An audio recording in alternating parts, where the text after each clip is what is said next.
अस्सलामुअलैकुम दोस्तों, कैसे हैं आप सब। मैं आप सबको यूट्यूब चैनल इंग्लिश लिटरेचर पे वेलकम कहती हूँ। आज इस वीडियो में जो हम ऐसे डिस्कस करने जा रहे हैं उस ऐसे का नाम है ideas that have helped Mankind. ये ऐसे रसल की बुक अनपॉपुलर एसेस के अंदर कंसिस्ट करता है और ये बहुत ही इंपॉर्टेंट ऐसे है जिसका मतलब ये है कि ऐसे आइडियाज़ जिन्होंने मैनकाइंड की हेल्प की थी थ्रू आउट द हिस्ट्री, और उनमें से कुछ 13 आइडियाज़ हैं जिनका जिक्र अपने इस ऐसे में करेगा। और सबसे पहले ये हेल्प का कॉन्सेप्ट बताएगा कि हेल्प का मतलब है क्या। तो अपने ऐसे को स्टार्ट करते हैं। जब ये राइटर अपना ऐसे स्टार्ट करता है ना, तो राइटर अपने ऐसे के बिल्कुल स्टार्टिंग पे कहता है कि हम लोगों को ये सब्जेक्ट मैटर यानी कि ideas that have helped Mankind start करने से पहले कुछ कॉन्सेप्शन जो है माइंड में क्रिएट कर लेने चाहिए। जैसा कि बिल्कुल ऐसे के स्टार्ट की कोटेशन है, मैं उसको रीडिंग करूँगी। Before we can discuss this subject, we must form some conception as to the kind of effect that we consider a help to mankind. कि उस किस्म के इफेक्ट जिनको हम कंसीडर करते हैं कि ये मैनकाइंड की हेल्प करते हैं। फिर राइटर कुछ क्वेश्चंस पूछता है अपने ऐसे के स्टार्ट पे, कहता है are mankind helped when they become more numerous, or when they become less like animals, or when they become happier, or when they learn to enjoy a greater diversity of experiences, or when they come to know more, or when they become more friendly to one another. I think all these things come into our conception of what helps mankind. वो कहता है कि जब इंसान को बनाया गया फिर उसकी प्रोग्रेशन हुई, लेकिन जिस टाइम पे ह्यूमन बींग को क्रिएट किया गया था उस टाइम पीरियड पे हम प्रेजेंट नहीं थे। तो वो कौन सी चीज़ें थी जिन्होंने मैनकाइंड को हेल्प किया होगा, हम वो कंसेप्शन माइंड में क्रिएट कर लेते हैं। अब वो जो कंसेप्शन उसने माइंड में क्रिएट किए वो कौन से कॉन्सेप्शंस थे। तो कहता है जब इंसानों की तादाद ज़्यादा हो गई तो क्या उस तब उसकी हेल्प की गई इंसानों की। मीन्स टू से उनकी स्ट्रेंथ जब इंक्रीज़ हुई थी तो क्या इस स्ट्रेंथ का इंक्रीज़ होना था जो उनकी हेल्प कर रहा था, या फिर वो लेस लाइक एनिमल्स हो चुके हुए थे, यानी कि अब वो एनिमल की तरह नहीं दिख रहे थे, एनिमल से कुछ कम थे अब वो। तो क्या इस चीज़ ने हेल्प किया था मैनकाइंड को। फिर वो कहता है कि क्या वो बहुत ज़्यादा खुश होने लग पड़े थे, कि उनकी हैप्पीनेस इसने हेल्प किया था मैनकाइंड को, या फिर उनका नॉलेज का इंक्रीज़ होना, या उसके बाद जो उनका डाइवर्सिटी का एक्सपीरियंस था वो इंक्रीज़ होना, या फिर इनका जो फ्रेंडली बिहेवियर था वो इंक्रीज़ होना। इन सब ने हेल्प किया था मैनकाइंड को। तो किसने हेल्प किया था मैनकाइंड को, कौन से आइडियाज़ इसने हेल्प किया था मैनकाइंड को। तो ये डिफरेंट कॉन्सेप्ट बताने के बाद राइटर कहता है कि मुझे लगता है कि इन चीज़ों ने मैनकाइंड को हेल्प किया होगा उनकी प्रोग्रेशन में।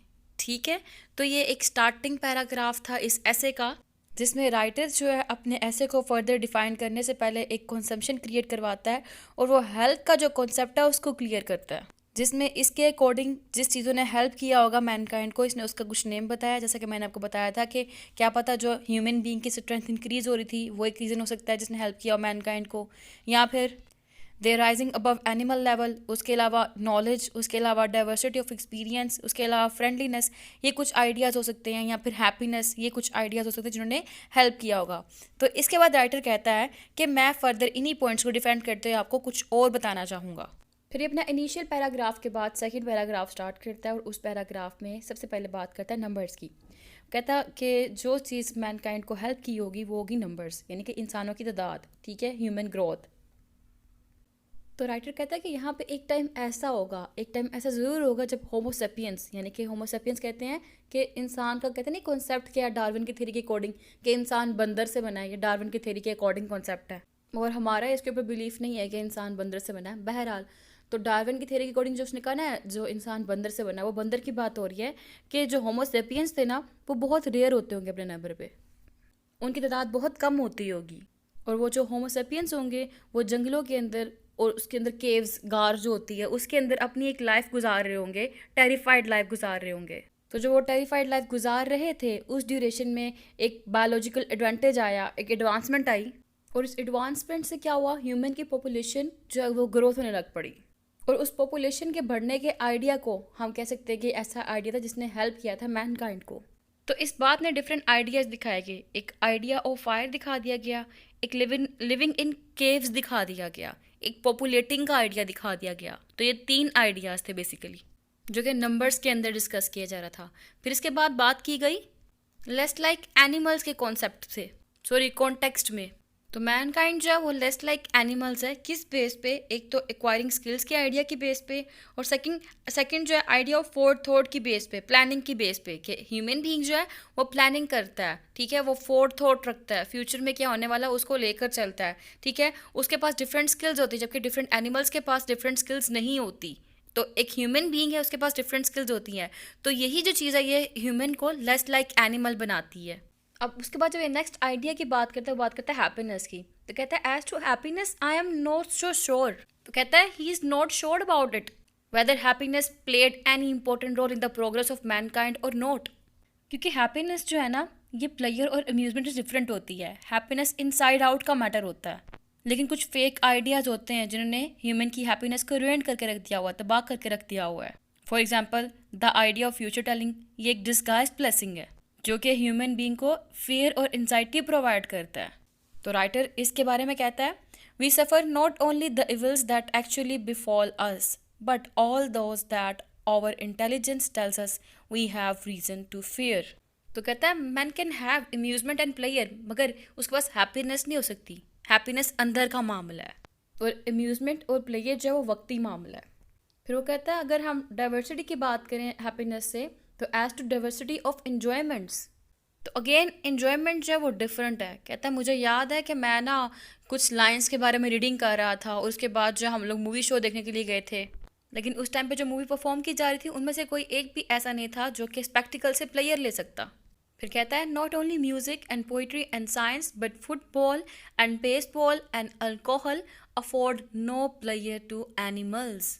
Our intelligence has therefore certainly enabled us to get a much greater variety of enjoyment than is open to animals, but we have purchased this advantage at the expense of a much greater liability to boredom.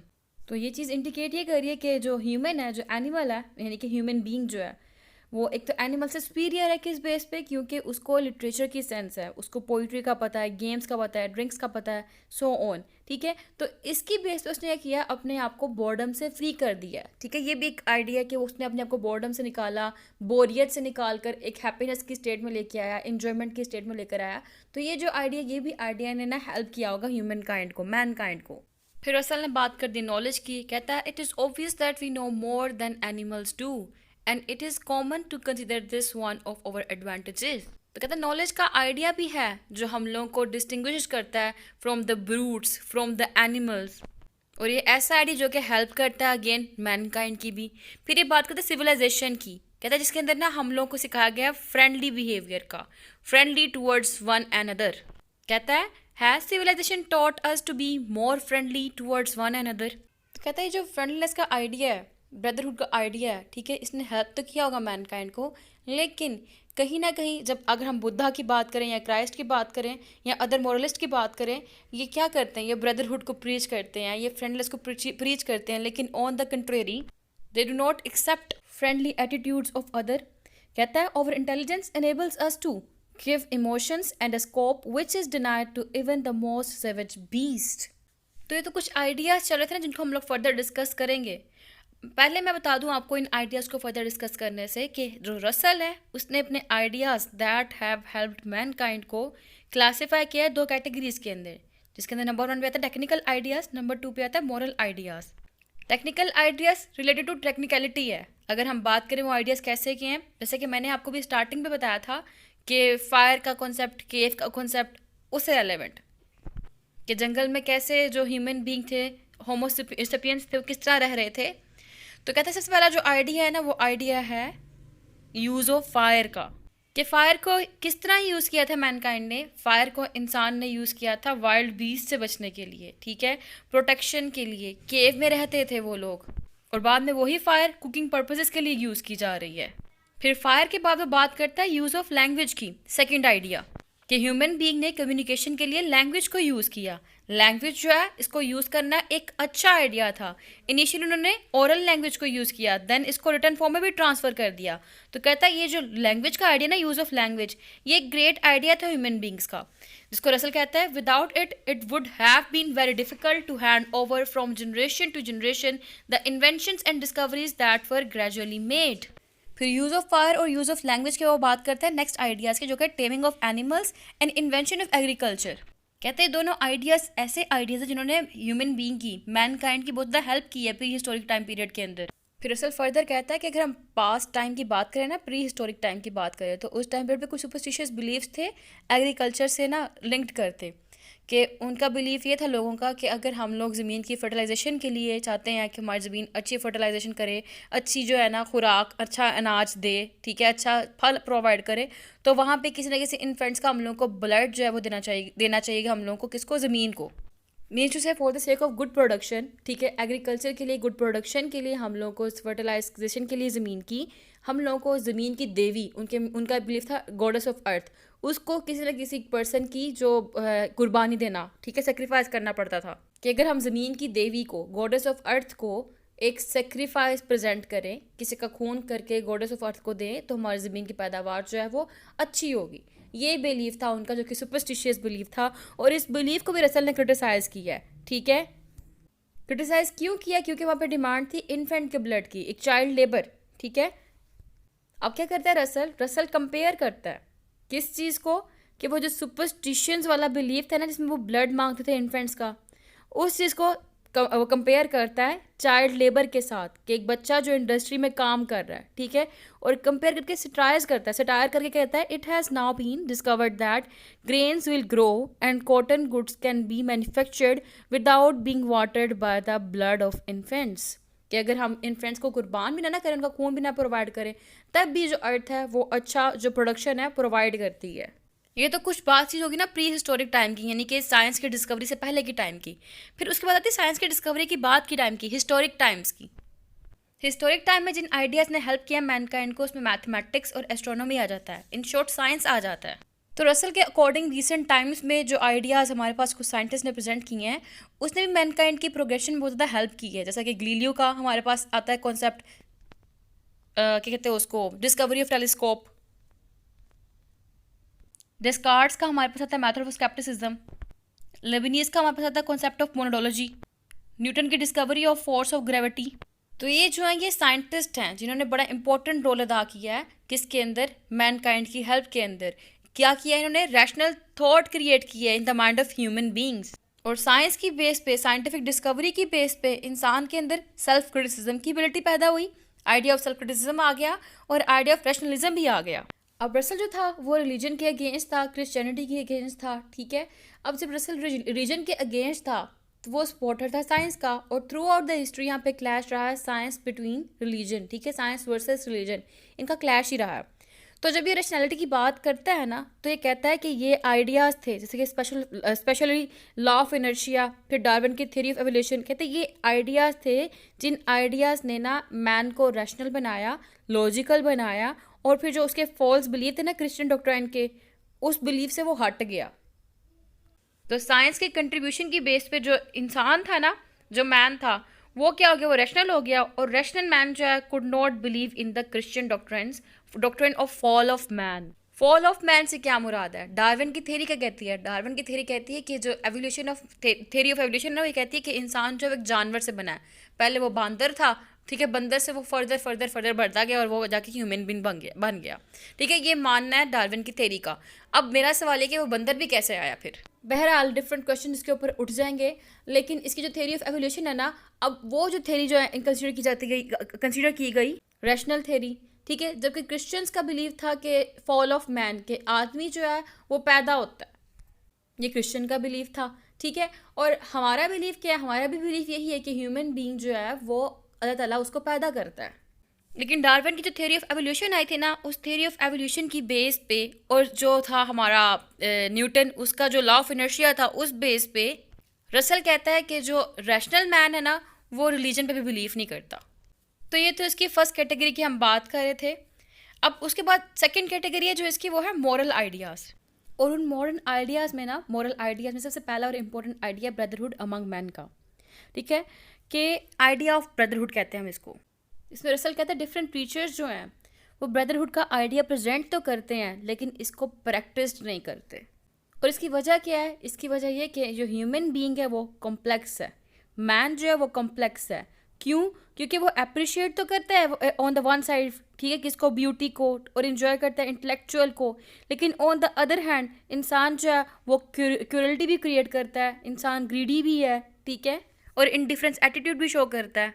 जो human being है वो हमेशा pride feel करता है खुद के ऊपर, और कहता है हम ये देख सकते हैं, कहाँ देख सकते हैं, ये जो हमारे पास जर्मन ज्यूज़ हैं, जर्मन ज्यूज़ का जो ट्रीटमेंट है टूवर्ड्स रशिया, रशिया का टूवर्ड्स जर्मन, तो on the one side brotherhood का दावा करते हैं, ऑन द अदर हैंड उतना एक्सप्लॉइट करते हैं। तो कहते हैं man is more prone to evil than good. तो इसके बाद कहते हैं जो नेक्स्ट आइडिया, मॉरल आइडिया, वो है आइडिया ऑफ लिबर्टी। लेकिन अनफॉर्चुनेटली ये आइडिया जो है, अनफॉर्चुनेटली ये आइडिया भी फ्लक्चुएटिंग कर रहा है थ्रू आउट द हिस्ट्री। किस तरह से? The idea of liberty generates the idea of slavery, कि जहाँ से आइडिया ऑफ लिबर्टी निकला उसी आइडिया से आइडिया ऑफ स्लेवरी भी आ जाता है। और जब आइडिया ऑफ लिबर्टी की बात की जाती है तो रसल कहता है यहाँ पे दो फर्दर कॉन्सेप्ट निकल आते हैं, एक होती है इंडिविजुअल लिबर्टी की बात, एक होती है फ्रीडम ऑफ द स्टेट की बात। तो रसल कहता है हम लोग को इन दोनों एस्पेक्ट्स को गौर से देखना चाहिए। अगर हम इन दोनों एस्पेक्ट्स के ऊपर गौर ना करेंगे फिर हमारे पास नाजीज़म वाला कॉन्सेप्ट आ जाएगा। जैसा कि नाजीज़म में क्या हुआ था कि उन्होंने ये किया था, मिसयूज़ किया था, मिस इंटरप्रेट किया था जो नोशन था नेशनल लिबर्टी का, उस नोशन को, कि नाजीज़म ने कैसे नेशनल लिबर्टी का नेम लेकर इस नोशन को यूज़ करके एक्सप्लॉइट किया था, इसको मिसयूज़ किया था, इस टर्म को मिस इंटरप्रेट किया था। किस लिए किया था? सेल्फिश पर्पस के लिए, कि खुद की पर्पस के लिए हिटलर ने किस तरह से जितने भी वर्कर क्लास पीपल थे अपनी पार्टी में शामिल करके किस तरह ज्यूज़ को मारा था। और कहता है अगर हम पास्ट टाइम की बात करें तो सिमिलर एक्सप्लॉयटेशन जो है ना, ये डिफरेंट रिलीजियस और डिफरेंट सेक्ट्स ने भी की थी आपस में। फिर रसल जो है एक एम्पेरिकल फिलोसफर की बात करता है, इसका नाम है जॉन लॉक। कहता है उसने डेमोक्रेसी का कॉन्सेप्ट दिया था, और रसल कहता है कि ना मुझे ये कॉन्सेप्ट पसंद है। क्यों? Democracy was invented as a device for reconciling government with liberty. और इसका ये भी बिलीव था कि जो लिबर्टी का कॉन्सेप्ट है ना, यानी कि डेमोक्रेसी का कॉन्सेप्ट है, इसको इम्पोज नहीं करना चाहिए on the notions which are not capable of practising it truly, कि वो जो इसको ट्रूली प्रैक्टिस ना कर सके उनके ऊपर ये जो कॉन्सेप्ट है डेमोक्रेसी का उसको इम्पोज नहीं करना चाहिए। और इसके अलावा ये भी कहता था, कहता ये एक जो है ना इल लक था, एक बैड लक था कि जो मॉरल और टेक्निकल आइडियाज़ थे ना ये इक्वल लेवल पे प्रोग्रेस नहीं कर पाए थे। समटाइम्स मॉरल आइडियाज़ थे वो काफ़ी आगे बढ़ गए थे, जैसे कि चर्च एज की टाइम पे हुआ था, टॉलरेंस का कॉन्सेप्ट, ब्रदरहुड का कॉन्सेप्ट, चैरिटी का कॉन्सेप्ट। लेकिन सम टाइम पे क्या हुआ था कि जो साइंटिफिक आइडियाज़ थे यानी कि टेक्निकल आइडियाज़ थे वो काफ़ी ज़्यादा आगे बढ़ गए थे, जैसे कि साइंटिफिक कॉन्सेप्ट, ठीक है, इंडस्ट्रियल प्रोग्रेस, ये सब कुछ मॉडर्न टाइम पीरियड के अंदर हुआ था। और रसल कहता है कि अगर ऐसा गैप कंटिन्यू रहा तो इससे जो है ना ह्यूमैनिटी उसमें डिजास्ट्रस क्रिएट हो जाएगा। उसके बाद रसल ने ना एक और आइडियाज़ को डिस्क्राइब किया, वो है पॉलिटिकल आइडियाज़। पहले कौन से थे? टेक्निकल, दूसरे थे मॉरल। ये दो इंपॉर्टेंट आइडियाज़ थे। इसके बाद रसल ने एक और आइडिया डिस्कस की, वो थे पॉलिटिकल आइडियाज़, जिसके अंदर idea of law and government का कॉन्सेप्ट आ जाता है। रसल का बिलीव था कि जो गवर्नमेंट्स है ना एक सफिशिएंट इंटरवल के बाद जितनी भी लिबर्टी ने इंडिविजुअल की वो एक्सेप्ट कर लेगी। और यही सेम केस जो है ना ये idea of the world government के साथ भी ट्रीटमेंट किया जाएगा, यानी कि सेम कॉन्सेप्ट जो है ना उस पर भी अप्लाई किया जाएगा। कौन सा कॉन्सेप्ट? लिबर्टी ऑफ इंडिविजुअल का कॉन्सेप्ट जो है ये गवर्नमेंट्स जो एक्सेप्ट कर लेंगी, और यही कॉन्सेप्ट जो है वर्ल्ड गवर्नमेंट भी अप्लाई करेगी अपने ऊपर, जिसमें इंडिविजुअल्स को फ्रीडम दी जाएगी, लिबर्टी प्रोवाइड की जाएगी। और इसके अकॉर्डिंग जो है ना जो रिसेंट टेक्नोलॉजिकल डेवलपमेंट्स आई है उसके बाद सिर्फ और सिर्फ दो इंडिपेंडेंट स्टेट्स हैं जो एग्जिस्ट कर रही हैं। वो कौन सी स्टेट्स है? एक है रशिया, दूसरी है अमेरिका। तो कहता है अगर हम इस वर्ल्ड का पीस जो है उसको सिक्योर करना चाहते हैं तो ये नेसेसरी है कि हम इन दोनों स्टेट्स को आपस में मर्ज कर लें और एक सिंगल वर्ल्ड गवर्नमेंट बना लें। वो कहता है either man must become a rare species as in the days of homo pekinensis और we must learn to submit to an international government. और इसका बिलीव था कि अगर हम वर्ल्ड गवर्नमेंट बना लेते हैं ना तो जो मैनकाइंड है will enter into an era of uninterrupted economic and scientific growth and happiness, कि वहाँ पे आपकी इकोनॉमिक भी प्रोस्पर करेगी, आपकी साइंटिफिक ग्रोथ भी बहुत ज़्यादा होगी और आप हैप्पीनेस भी बहुत ज़्यादा ले पाओगे। और ऐसा कब पॉसिबल है? ऐसा तब पॉसिबल है जब आप एक वर्ल्ड गवर्नमेंट बना लेते हो, क्योंकि जब वर्ल्ड गवर्नमेंट बन जाएगी ना तब कोई भी पॉवर्टी नहीं होगी, कोई भी अनएम्प्लॉयमेंट नहीं होगी, और हर जो आदमी होगा ना उसको मैक्सिमम लेयर्स और मिल सकेंगे। और इसी आइडिया को, वर्ल्ड गवर्नमेंट की इस्टेब्लिशमेंट के आइडिया को रसल ने बहुत ज़्यादा प्रमोट किया है। रसल जो ऑब्जर्व कर सकता है कि जो एक मैन है ना, वो क्रॉस रोड पे स्टैंड कर रहा है, जिसका एक पाथ जो है वो उसको हैप्पीनेस, प्रोस्पेरिटी और सिक्योरिटी की तरफ लेके जाएगा, लेकिन दूसरा पाथ जो है वो उसको हॉरिबल डिजास्टर की तरफ लेके जाएगा। इसलिए रसल जो है ना विश करता है कि Mankind must choose rational and logical वे। ठीक है, वो कहता है लॉजिकल वे की तरफ जाए। वो कहता है the idea of world government is the only logical development, किसी पर जो वर्ल्ड गवर्नमेंट है ना, वही एक लॉजिकल डेवलपमेंट का आइडिया है। और फिर कहते हैं and if it happens it would become the most helpful among the ideas that have ever helped Mankind. कहता है अगर ऐसा ना किया जाए तो otherwise it would only be concluded that ideas have harmed Mankind rather than helped Mankind. तो इन ideas को फॉलो करके, और इन आइडिया में सबसे ज़्यादा इंपॉर्टेंट आइडिया वो है आइडिया ऑफ वर्ल्ड गवर्नमेंट का। ठीक है, अगर हम जो पॉइंट्स की बात करें, हमने पहले देखा, हमने कॉन्सेप्ट ऑफ हेल्थ के बारे में देखा था। इसके अंदर हम लोगों ने पहले ऐसे का फर्स्ट इंट्रोडक्शन पैराग्राफ पढ़ा, डिस्कस किया उसमें कौन कौन से कॉन्सेप्शंस क्रिएट किए गए। ठीक है, फिर उन कॉन्सेप्शन को वन बाय वन डिस्कस किया हम लोगों ने। फिर हम लोगों ने कुछ आइडियाज़ की बात की, जिनमें idea of friendliness and brotherhood आ गया, यूज़ ऑफ फायर, लैंग्वेज का आइडिया आ गया, टाइमिंग ऑफ एनिमल्स और इन्वेंशन ऑफ एग्रीकल्चर का आ गया, idea of mathematics and astronomy का आइडिया आ गया, आइडिया ऑफ ब्रदरहुड का आया था इसके अंदर concept, idea of liberty, idea of world government का आया था। अब कुछ इंपॉर्टेंट कोटेशन है जो कि आपको पता है, एक्सपेक्ट किया जाता है लिटरेचर के स्टूडेंट्स साथ कि वो लिखे अपने वर्क के अंदर, तो यहाँ पे मैंने लिखी मेंशन की हुई है। We have purchased this advantage at the expense of a much greater liability to boredom. Next concept है, sorry, next quotation है, we suffer not only the evils that actually befalls us, but all those that our intelligence tells us we have the reason to fear. Next है, our intelligence enables us to give emotions and a scope which is denied to even the most savage beast.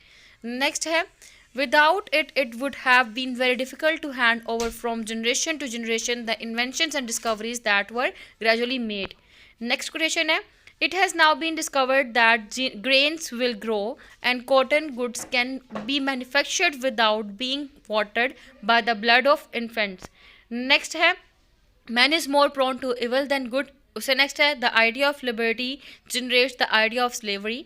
उससे next है democracy was invented as a device for reconciling government with liberty.